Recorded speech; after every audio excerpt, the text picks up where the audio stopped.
From as young as I can remember, I was in love with the game of baseball. Not just playing the game, but reading about it, studying its history, all of it. And one of my favorite books as a kid was simply a baseball encyclopedia. It was thick. I was a baseball nerd. But because of my love for the history of the game, I always had a deep appreciation for Jackie Robinson, both as a player and a person.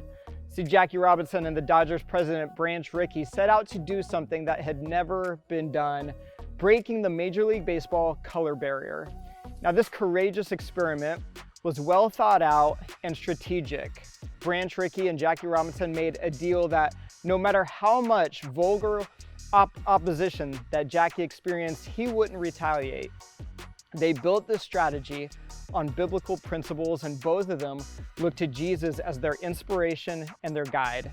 See, in their first meeting, they sat down and they read a book called The Life of Christ, and specifically made reference to the Sermon on the Mount, when Jesus talked about turning the other cheek.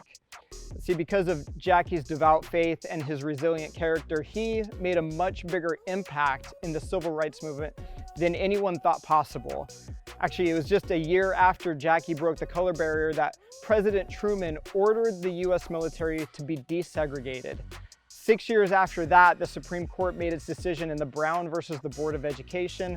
And this was all 16 years before MLK's very popular, very famous, "I Have a Dream" speech.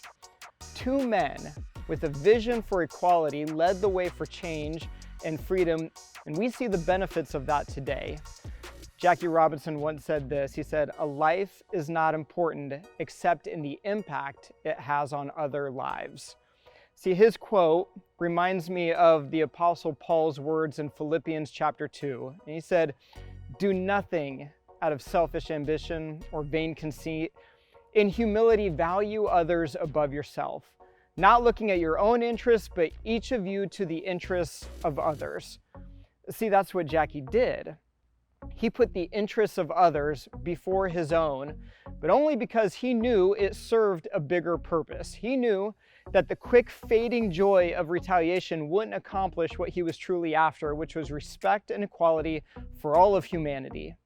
See, if we took these words from the Bible and the example of Jackie Robinson seriously and applied them to our life, I know God will honor that in some amazing ways that we can't even fathom. We will see barriers broken. We will see walls of hostility come crumbling down. So my encouragement to you, let's make that dream a reality today.